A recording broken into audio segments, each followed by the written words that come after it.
Hello everyone, Drodge here today with a weekly update video for RuneScape. Now this week I actually don't need to log in to show you the updates because most of them are kind of more wordy than anything else.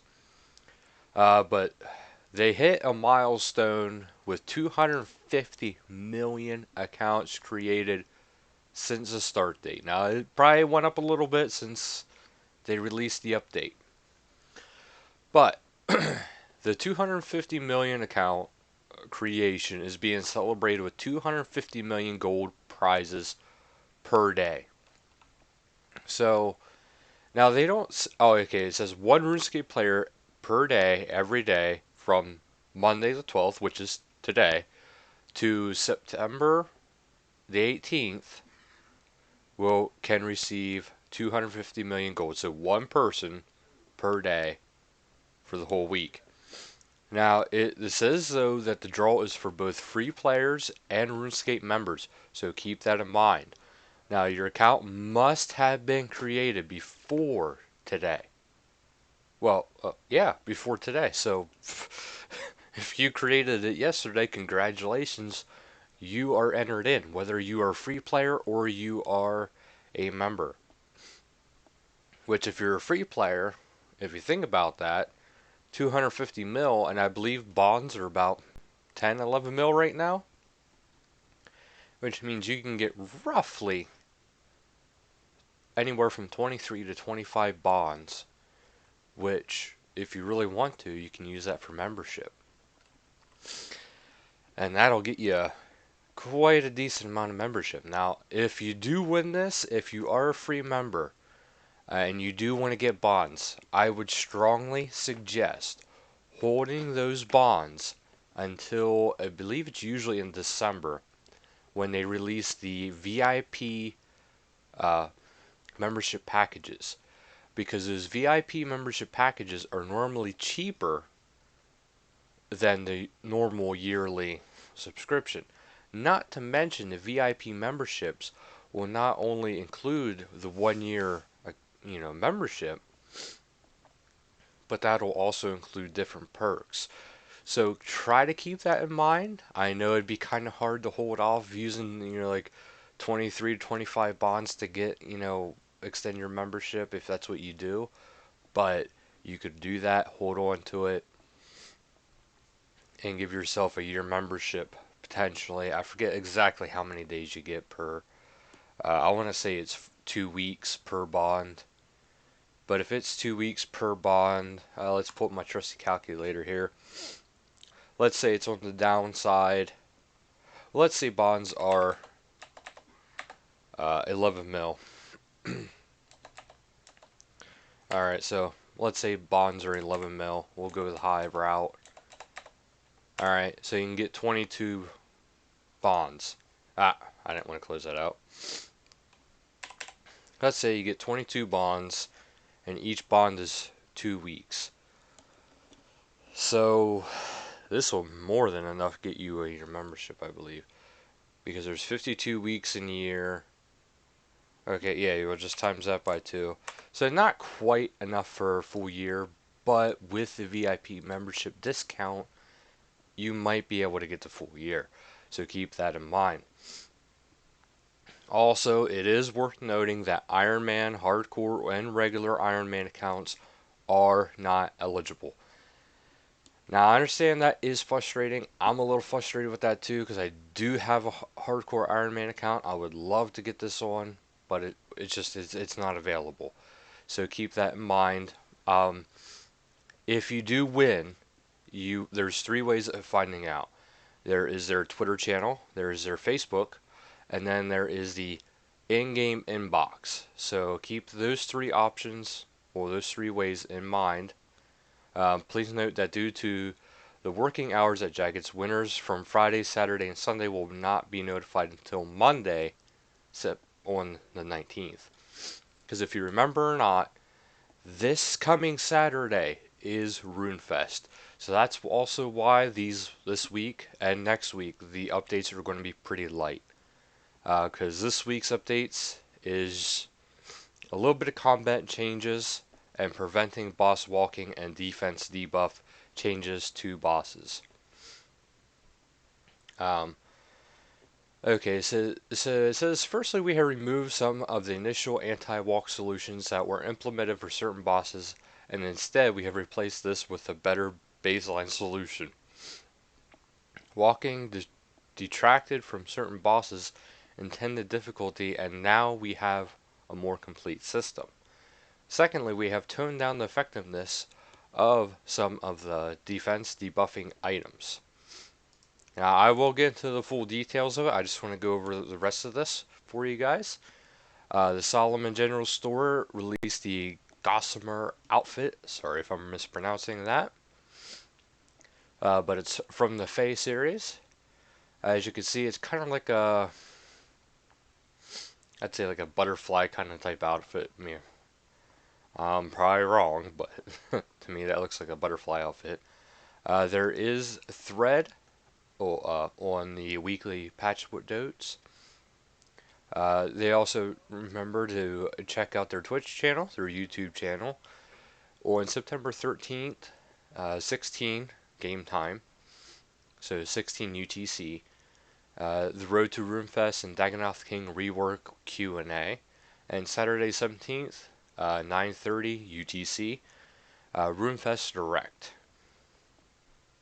The beach event has ended today, so if you were enjoying that, sorry, but it is over. The RuneFest pet, watch the stream on Saturday 17th of September for your chance to get it. It is the Fu Lion pet. Uh, in RuneFest goodie bags for those of you lucky enough to be joining us on Saturday. Additionally, the the Fu Lion pet will be available in limited numbers for those watching on stream too. Okay. Also, they do have noted that if you are attending RuneFest and you have the goodie bag, that version of the pet comes with an exclusive additional skin for those who attend the event. I think that's kind of nice that they actually reward people who actually do get to go there. Okay, so for the anti-walk and debuff dev blog, for an NPC to attack a player, they need to be between their maximum attack range and the square directly adjacent to the player. If the player stood under the NPC on the same square, the NPC needs to move in order to attack the player. Walking is the process of constantly moving under the NPC so that it gets stuck in a state of trying to stand adjacent to the player, thus never attacking. Walking is a skillful technique used by best and PVM players, but it can detract from the intended difficulty of our top end bosses. Over the years, we've come up with different ways of countering it.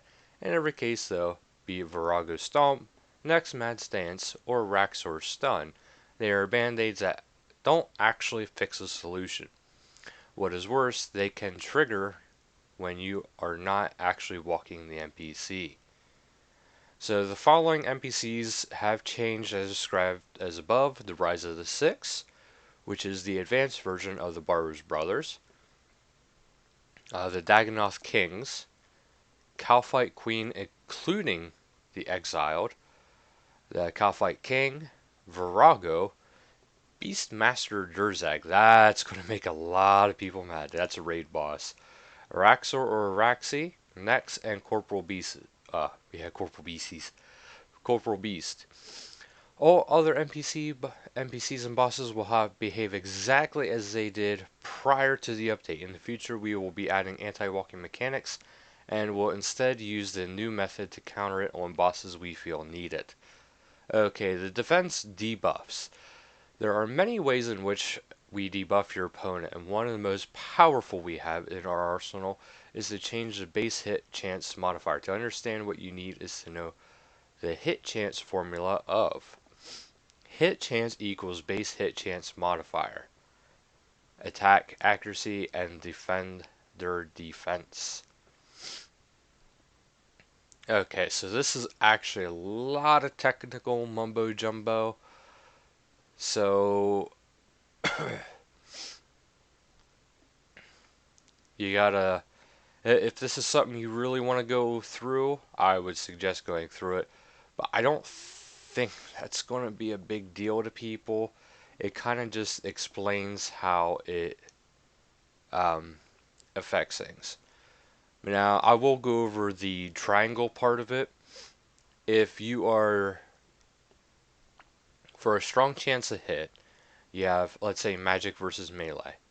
Magic is strong to melee.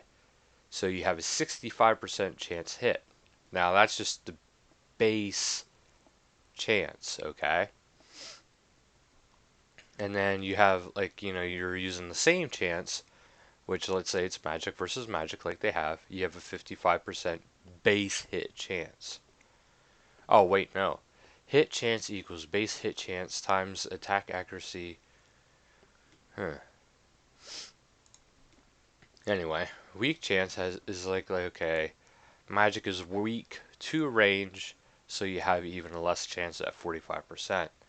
So that is something to keep in mind as you're doing combat. That is something that has kind of always been there, so keep that in mind. Now on to the patch notes for this week.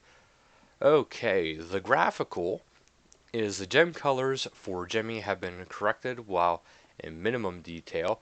Equipping an item while working on a skilling plot in the clan citadel will now interrupt the animation. The dwarven army axe no longer appears too low when reclaiming it. You can no longer cause your teleport animations to be unsynchronized when using the wardrobe. Cormorants will no longer fly inside the Slayer Tower walls. No idea what that is. Okay, fixed an issue with the rotation cursor persisting during normal gameplay on the animations appearance and titles tabs. Fixed an issue that was causing the animation for low-level alchemy to not play in certain situations. Constructing a pirate ship with wielding an augmented crystal hatchet no longer displays an inferno ads in the animation. While White Wolf Mountain via Benedict's NXT camera sweep no longer display a section inside the mountain. That is kind of weird. Alright, skills, D&Ds, and minigames. Remove the attack requirement for wielding a non-augmented, non-combat pickaxe. Finally. Clay and soft clay rocks once again use their previous respawn rates. The light orb jump chance has been restored to the original value. Fixed an issue where a particular exhausted silver rock could be continuously mined. That is interesting. You once again gain corrupted ore in your inventory when mining normal or harmonized Traharian rocks with a porter equipped. You also once again get a chance to at double ore when mining harmonized rocks with a portal equipped. Skilling pets can now be obtained via Jidinko tracking and trapping, superheating, and fletching ascension bolts. The wood spirit conjured by the Juju wood cutting potions now correctly delivers bamboo and golden bamboo to the bank. Iron Men can no longer use portable skilling locations under certain circumstances. I didn't know they could. Removed some blocking in the Wizard's Tower, which blocked the completion of certain clue scrolls. Summoning familiars no longer state an outdated XP type next to their name in the summoning skill guide. Moved the breadcrumb trail destination for Meg entry on the D&D tracker closer to the port's portal.